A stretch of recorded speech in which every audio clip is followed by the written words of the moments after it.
Hello my dear family members, అందరికీ నమస్తే. Welcome back to our mom with Teshu cooking world channel. ఈ రోజు నేను చూపించబోయే రెసిపీస్ కాంబినేషన్ వచ్చి అల్టిమేట్ టేస్ట్తో చాలా అంటే చాలా బాగుంటాయి. అవేం రెసిపీస్ అనుకుంటున్నారా? ఒకటి బటర్ చికెన్, ఇంకొకటి గార్లిక్ నాన్. ఈ రెండింటి టేస్ట్ కాంబినేషన్ ఎక్సలెంట్ గా ఉంటుంది. ఎలా చేయాలో అయితే ఈ వీడియోలో చూసేద్దామా? ముందుగా దీనికోసం అయితే 1/2 kg చికెన్ ని శుభ్రంగా వాష్ చేసుకు తీసుకున్నాను. చికెన్ అనేది మీ చాయిస్ అండి, విత్ బోన్స్ వితౌట్ బోన్స్ ఏదైనా బాగుంటుంది. ఇప్పుడు దీంట్లోకి 1 స్పూన్ వరకు కారం, అలానే 1 స్పూన్ వరకు సాల్ట్ వేస్తున్నా. అలానే 1/2 స్పూన్ వరకు పసుపు, 1/2 స్పూన్ వరకు గరం మసాలా పొడి, 1 స్పూన్ జీలకర్ర పొడి, 1 స్పూన్ ధనియాల పొడి వేసుకుంటున్నాను. ఇవన్నీ వేసిన తర్వాత 2 స్పూన్స్ వరకు గట్టి పెరుగునైతే వేసుకోవాలండి. ఇప్పుడు దీంట్లోకి 1/2 చెక్క వరకు నిమ్మరసం వేసుకోవాలి. నేను 1/2 చెక్కే వేసుకున్నాను, ఎందుకంటే ఇది గజ నిమ్మకాయ అండి. సో అందుకనే 1/2 చెక్క అయితే సరిపోతుంది. 2 స్పూన్స్ వరకు అల్లం వెల్లుల్లి పేస్ట్ వేసుకోవాలి. అలానే కొద్దిగా కస్తూరి మేతిని క్రష్ చేసుకుంటూ వేసుకోవాలండి. వీటన్నింటినీ వేసిన తర్వాత ఫ్లేవర్స్ అన్ని చికెన్ కి పట్టే విధంగా ఒక 2 నిమిషాల పాటు కలుపుకోవాలి. ఇలా కలుపుకున్న చికెన్ ని ఫ్రీజర్ లో 30 మినిట్స్ పెట్టుకోవాలి. అంత టైం లేదు అనుకుంటే 15 మినిట్స్ అయినా పెట్టుకోవచ్చు. 30 మినిట్స్ తర్వాత ప్రిపేర్ చేస్తున్నాను. ముందుగా స్టవ్ ఆన్ చేసుకుని ఒక పాన్ అయితే పెట్టుకోవాలి. దీంట్లోకి బటర్ అయితే వేసుకుంటున్నాను. బటర్ అనేది మెల్ట్ అయిన తర్వాత దీంట్లోకి యాలకులు, లవంగాలు, దాల్చిన చెక్క వేస్తున్నాను. అలానే ఒక బిర్యానీ ఆకుని చిన్న ముక్కలుగా చేసుకుని వేసుకున్నాను. ఇప్పుడు దీంట్లోకి 2 ఆనియన్స్ ని సన్నగా పొడవుగా కట్ చేసుకున్నానండి. వీటిని అయితే దీంట్లోకి వేసుకోవాలి. ఈ ప్లేట్ లో ఉన్న ఇంగ్రీడియంట్స్ అన్ని ముందుగానే రెడీ చేసుకుని పెట్టుకోవాలి. సో ఆనియన్స్, అలానే 4 వరకు మిర్చిని కూడా దీంట్లోకి అయితే వేసుకుని వేయించుకుంటున్నాను. ఇవి లైట్ గా పింకిష్ లోకి చేంజ్ అయిన తర్వాత దీంట్లోకి ఒక పెద్ద సైజ్ టమాటాను కూడా పొడవుగా కట్ చేసుకుని అయితే వేసుకున్నాను. 1 నిమిషం పాటు వేయించుకున్న తర్వాత దీంట్లోకి వెల్లుల్లి రెబ్బలు 10 వరకు పొట్టు తీసి వేసుకోవాలండి. అలానే 1/2 ఇంచ్ అల్లం, కొత్తిమీర, వీటితో పాటుగా 10 వరకు జీడిపప్పు పలుకులను కూడా వేసుకుని మంచిగా వేయించుకోవాలి. ఇప్పుడు దీంట్లోకి కారము, అలానే సాల్ట్ కూడా వేసుకుంటున్నాను. మనం ముందే చికెన్ లో వేసుకున్నాం కాబట్టి దాన్ని బట్టి అడ్జస్ట్ చేసుకుని దీంట్లోకి అయితే యాడ్ చేసుకోవాలి. ఒకసారి అంతా బాగా కలిసేలా కలుపుకుని మూత పెట్టుకుని ఒక 2 నిమిషాల పాటు లో ఫ్లేమ్ లో ఉడికించుకుంటే మనకి ఈ విధంగా తయారవుతుంది. సో ఇప్పుడు మనం స్టవ్ ఆఫ్ చేసుకుని చల్లారనివ్వాలి. ఇది బాగా చల్లారిన తర్వాత మిక్సీ జార్ లోకి అయితే మొత్తం పేస్ట్ ని వేసుకుంటున్నానండి. ఇలా పేస్ట్ అంతా వేసుకున్న తర్వాత వాటర్ ని యాడ్ చేసుకోవాలి. దీనిలోకి వాటర్ అనేది కొంచెం ఎక్కువగానే పడుతుందండి. మనం మిక్సీ పట్టుకునేటప్పుడు చూసుకుంటూ వాటర్ ని యాడ్ చేసుకుంటూ మిక్సీ పట్టుకోవాలి. ఎలాంటి పలుకులు లేకుండా ఫైన్ పేస్ట్ లా స్మూత్ గా గ్రైండ్ చేసుకోవాలి. చూసారు కదండి, చాలా స్మూత్ పేస్ట్ అయితే వచ్చింది. మీకు ఏదైనా డౌట్ ఉంటే గనుక వడకట్టులోకి వేసుకుని మంచిగా వడకట్టేసుకుంటే ఎటువంటి పలుకు లేకుండా చాలా మంచిగా వస్తుంది. నాకైతే ఎలాంటి డౌట్ లేదు, సో నేనైతే వడకట్లేదండి. ఇప్పుడు మరొకసారి స్టవ్ ఆన్ చేసుకుని పాన్ అయితే పెట్టుకోవాలి. దీంట్లోకి బటర్ ని వేసుకుని మనం ముందుగా మ్యారినేట్ చేసుకున్న చికెన్ ఏదైతే ఉందో దాన్ని ఈ పాన్ లోకి అయితే వేసుకుని మంచిగా ఫ్రై అయ్యేంత వరకు ఉడికించుకోవాలి. ఏదైనా వంట చేసేటప్పుడు దాని టేస్ట్ ని బట్టి మనం ఎంత ఇష్టంగా చేసామనేది తెలుస్తుంది.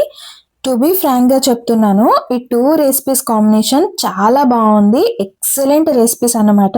1 నిమిషం నాకే డౌట్ వచ్చింది, నేను కానీ షెఫ్నా ఏంటి అన్నట్టు. అంత బాగున్నాయి నిజంగా. ఎవరైనా గెస్ట్లు వస్తున్నప్పుడు ఈ రెసిపీస్ చేసి పెట్టండి, మీకు ఫ్యాన్ అయిపోతారు అంతే. ఇలా చెప్పుకునే లోపే మన చికెన్ అనేది మంచిగా ఫ్రై అయిపోయింది. ఈ విధంగా డ్రైగా ఉన్నప్పుడు పక్కకు పెట్టేసుకోవాలి. సో మళ్ళీ ఇప్పుడు స్టవ్ ఆన్ చేసుకుని ముందు దీంట్లో అయితే పేస్ట్ కి ప్రిపేర్ చేసుకున్నాను అదే పాన్ పెట్టుకున్నానండి. మళ్ళీ దీంట్లో బటర్ అయితే వేసుకుంటున్నాను. బటర్ అనేది చాలా ఎక్కువగా పడుతుందండి ఈ రెసిపీకి. బటర్ అనేది మెల్ట్ అయిన తర్వాత 1/2 స్పూన్ వరకు అల్లం వెల్లుల్లి పేస్ట్ వేసుకున్నాను. అలానే 1 స్పూన్ వరకు కాశ్మీరీ రెడ్ చిల్లీ పౌడర్ వేసుకున్నాను. అలానే 1/2 స్పూన్ వరకు షుగర్ అనేది వేసుకోవాలి. అప్పుడే ఈ రెసిపీకి పర్ఫెక్ట్ టేస్ట్ అనేది వస్తుంది.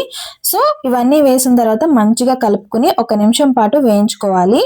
ఇప్పుడు దీంట్లోకి మనం గ్రైండ్ చేసుకున్న పేస్ట్ ఏదైతే ఉందో దాన్ని కూడా యాడ్ చేసుకుని మొత్తం అంతా కలిసేలా ఒకసారి అయితే కలుపుకుంటున్నాను. 2 నిమిషాల పాటు ఉడికించుకున్న తర్వాత దీంట్లోకి వాటర్ అయితే వేసుకోవాలి. మిక్సీ జార్ లోకి వాటర్ అనేది వేసుకుని మనకి గ్రేవీ అనేది ఏ విధంగా కావాలి అంటే ఎంత కన్సిస్టెన్సీలో కావాలి అనే దాన్ని బట్టి వాటర్ అనేది యాడ్ చేసుకోవాలి. మూత పెట్టుకుని మీడియం ఫ్లేమ్లో ఒక 3 నిమిషాల పాటు మరిగించుకుంటే ఈ విధంగా మరుగుతూ ఉంటుంది. సో ఇప్పుడు దీంట్లోకి కస్తూరి మేతిని అయితే వేసుకున్నాను. ఇప్పుడు ఒకసారి టేస్ట్ అనేది చెక్ చేసుకోవాలి. తర్వాత ముందుగా వేయించి పెట్టుకున్న చికెన్ ఏదైతే ఉందో దాన్ని మొత్తాన్ని యాడ్ చేసుకోవాలి. ఇలా వేసుకున్న తర్వాత మూత పెట్టుకుని ఒక 3 to 4 మినిట్స్ పాటు ఉడికించుకోవాలి. అంతేనండి, ఇలా చేసుకుంటే ఎంతో టేస్టీగా ఉండే బటర్ చికెన్ అయితే రెడీ అయిపోయింది. చూసారు కదా, ఈ విధంగా ఉంటే సరిపోతుంది. ఇప్పుడు నాన్స్ కోసం పిండి ఏ విధంగా కలుపుకుంటే పర్ఫెక్ట్గా వస్తాయో చూద్దాము. దానికోసం ముందుగా ఒక బౌల్ తీసుకోవాలి. 1/2 కప్ వరకు పెరుగు, 1/2 టీ స్పూన్స్ వరకు వంట సోడా, అలానే 1/2 స్పూన్ పంచదార, దీంట్లోకి టేస్ట్కి తగ్గట్టుగా సాల్ట్ కూడా వేసుకోవాలి. ఇంకా 2 స్పూన్స్ వరకు ఆయిల్ని కూడా వేసుకోవాలి. ఇలా మొత్తం అన్ని వేసుకున్న తర్వాత మంచిగా బీట్ చేసుకోవాలి. ఎప్పటి వరకు అంటే క్రీమీ స్ట్రక్చర్ వచ్చేంత వరకు ఈ విధంగా బీట్ చేసుకుంటూ ఉండాలి. ఒక 5 నిమిషాల పాటు బీట్ చేసుకుంటూ ఉంటే మనకి ఈ విధంగా అయితే వస్తుంది. చూసారు కదా, చాలా సిల్కీగా అయితే వచ్చింది. ఇప్పుడు దీంట్లోకి మనకి ఎంతవరకు పిండి కావాలి అనేది వేసుకోవాలి. సో నేను 2 కప్స్ వరకు మైదా పిండిని అయితే వేసుకున్నానండి. అన్నీ కలిసే విధంగా ఈ పిండిని కలుపుకుంటూ ఉన్నట్లయితే మొత్తం అంతా కలుస్తుంది. సో తర్వాత దీంట్లోకి కొద్దిగా వాటర్ అనేది యాడ్ చేసుకుంటూ చపాతీ పిండి కంటే కొంచెం స్మూత్గా అయితే దీన్ని కలుపుకోవాల్సి ఉంటుంది. చూసారు కదండి, ఈ విధంగా మొత్తాన్ని సాఫ్ట్గా అయ్యేంత వరకు ఒక 2 మినిట్స్ పాటు బాగా కలుపుకోవాలి. ఇలా కలుపుకున్న తర్వాత కొద్దిగా ఆయిల్ని వేసుకుని మొత్తం అంతా స్ప్రెడ్ చేసుకున్న తర్వాత మూత పెట్టుకుని ఒక 15 మినిట్స్ పాటు పక్కన పెట్టేసుకోవాలి.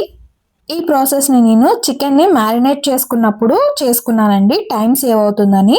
సో చూసారు కదా, ఒక 20 మినిట్స్ తర్వాత అయితే నేను నాకు ఏ సైజులో అయితే కావాలి అనుకుంటున్నానో అదే సైజులో పిండి ముద్దలను అయితే చేసుకున్నాను. ఇప్పుడు దీనిని నాన్స్లో అయితే చేసుకోవాలి. సో చూసారు కదా, ముందుగా పిండి వేసుకుని తర్వాత చపాతీ ముద్దను పెట్టుకుని నాన్ ఏ షేప్లో అయితే ఉంటుందో అదే షేప్లోకి తీసుకొచ్చే విధంగా అయితే నేను చేసుకున్నాను. ఈ విధంగా రాకపోతే కనుక వన్ సైడ్ పట్టుకుని కొద్దిగా లాగినట్లయితే మనకి నాన్ షేప్లోకి అయితే వస్తుంది. ఒకటి ప్లెయిన్గా చేసుకున్నాను, ఇంకొకటి కూడా చేసుకుంటున్నానండి. దీని మీద కలోంజీ సీడ్స్ అయితే వేసుకుంటున్నాను.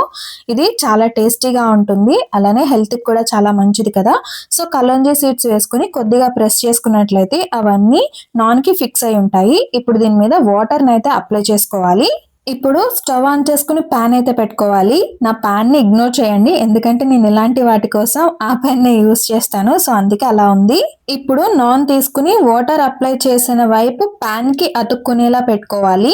ఇంకొక సైడ్ కూడా వాటర్ అప్లై చేసుకుని వీడియోలో చూపిస్తున్న విధంగా ప్యాన్ని రివర్స్లో పెట్టి హై ఫ్లేమ్ పెట్టినట్లయితే నాన్ అనేది చక్కగా కాలుతుందండి. చూస్తున్నారు కదా, ఈ విధంగా కాల్చుకుంటే సరిపోతుంది.